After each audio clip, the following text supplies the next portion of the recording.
This portrait is hiding something. At first glance, does anything about it seem off? Once dismissed as a modern forgery, this portrait of Isabella de' Medici nearly vanished from the Carnegie Museum's collection. Curators believed the face didn't match a Renaissance master's hand, but the truth was far stranger. The painting had been historically airbrushed. A rogue art restorer in the 1800s struggled to sell the portrait, so he altered it to suit Victorian tastes. He softened Isabella's face, refined her nose, lips, and hands, and moved on as if nothing had happened. Using X-ray imaging, the Carnegie team uncovered his alterations and carefully restored the painting to its original form, revealing the true face of Isabella de' Medici beneath the surface. Hello everyone, and welcome back to Royalty Now, where we bring you face-to-face with figures from the past. Today, we're exploring a question that has followed me ever since I began creating facial reconstructions of historical figures. What are old portraits hiding? Why do so many faces from the past look strangely similar? And the most important question of all, do these portraits actually resemble the people they were meant to depict?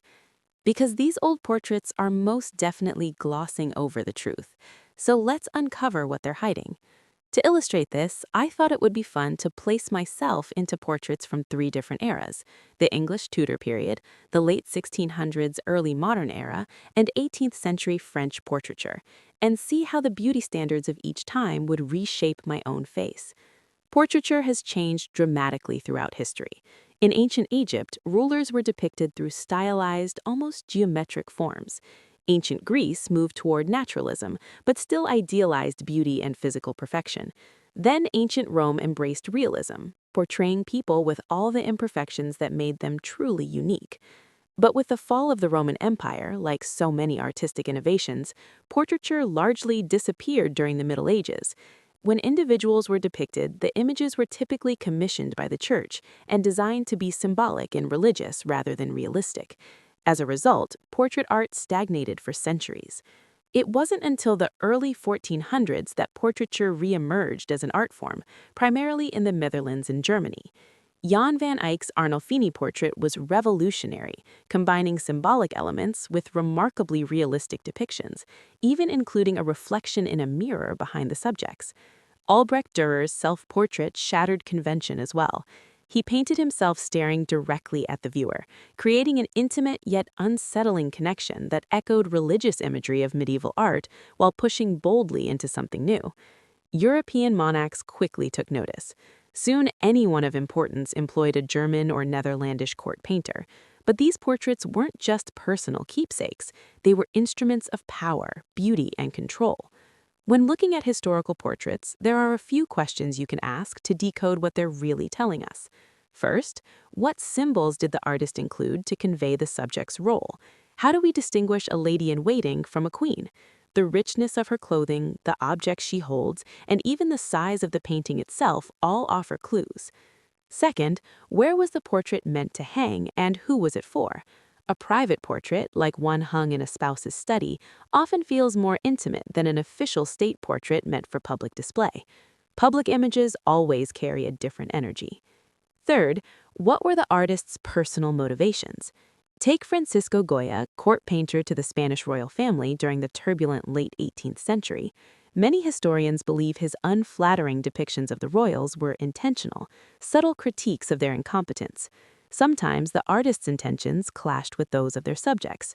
And finally, the factor that most dramatically affects these faces: what did the sitter's culture consider beautiful? Across every era, one thing remains constant. Portraits are always slightly retouched. Much like professional headshots today, the goal isn't to completely alter someone's appearance, but stray hairs are smoothed, blemishes disappear, and wrinkles soften just enough. And just like today, youth and beauty were especially emphasized in portraits of women. Photography allows us to see this clearly. This is a painted portrait of Queen Victoria from 1859. Before photography, this image would have been accepted as her most accurate likeness. But just 1 year later, a photograph reveals something interesting. She looks like herself, but subtly improved. And that's exactly what I mean when I say that portraits are the historical version of a photo filter, and I'll show you how.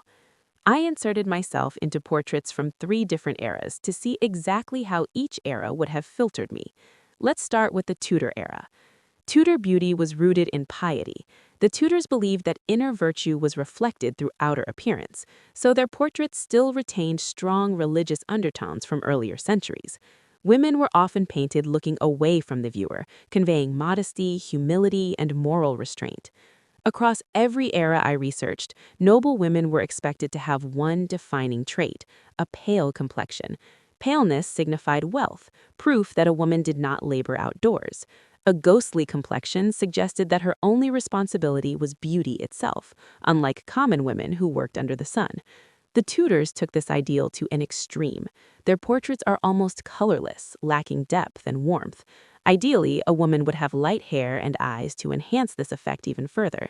An open face, high thin eyebrows, and a high forehead were considered beautiful, all reinforcing an image of purity and devotion. So I placed myself into a Tudor portrait, keeping all my real facial features intact, no adjustments yet, and immediately I look out of place. Even though the artistic style matches, my features feel foreign. I'm too angular. My nose and lips are a little larger than what Tudor beauty standards would allow. So let's imagine I'm a Tudor noblewoman commissioning this portrait. Naturally, I ask the artist to make a few changes. I want smoother, more pious-looking lips with a soft, stylized wave. I want more symmetry. My brows are softened, the contours of my face smoothed, and my nose made slightly smaller. And this is the result. Do I still recognize myself? Yes, mostly. But do I now resemble the other portraits of the time? Absolutely. This is how Tudors reshaped themselves. And if I were particularly unlucky, my portrait might later be copied by a less skilled painter, left forgotten in an attic for 300 years. At that point, it would be hard to imagine what I ever looked like in real life. That's how easily you go from point A, clearly recognizable, to point B, almost fictional. Now let's fast forward about 100 years to the late 1600s, early modern, Queen Anne era. Immediately, we see a shift. The religious undertones fade, and suddenly the sitter is making bold eye contact with the viewer. The ideal woman of this era was softer and rounder. She was full-figured with an oval face, a high brow, and even a light double chin. Large, round eyes were considered especially attractive, particularly brown or dark blue ones. A full mouth was ideal, a rounded lower lip with a delicately curved upper lip. Cheeks and lips were naturally flushed, signaling health and vitality. So here I am again, an English noblewoman at the court of Queen Anne. Once more, I keep my real features intact, but they don't quite fit the beauty standard. I'm still too angular for this time. So I instruct my painter to round my jawline, thicken my neck slightly to not appear too thin, and dramatically enlarge my eyes, giving them a heavy-lidded softness. And of course, I ask for that elegant, noble curve to my nose, just like Queen Anne's. Perfect. This is how people in the late 1600s modified themselves for public image. Everything becomes fuller, softer, more voluptuous. Now let's move to the French court of the 1700s, one of my personal favorite eras of portraiture. In every period, beauty standards were usually dictated by the queen. Courtiers rushed to imitate her hairstyles, clothing, and overall appearance. No era demonstrates this better than late 18th century France. If you were a noble woman commissioning a portrait, you wanted to look like Marie Antoinette. The ideal face was a slim oval with a rounded chin, large, slightly drooping eyes, and a small, sculpted nose. Flowing curls were replaced by fluffy, powdered wigs. Deep blush on the cheeks and lips was fashionable. Beauty in this era was all about proportion, not too much of anything, not too thin, not too full, not too tall, not too short. So I place myself into a French portrait. I actually look more natural here than in earlier eras, but I still ask for adjustments.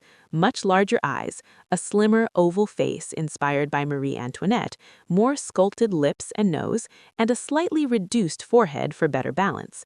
These are the ways women were stylized, historically airbrushed, in late 18th century France. One of my favorite things about Marie Antoinette's portraits is we can compare them to her real face.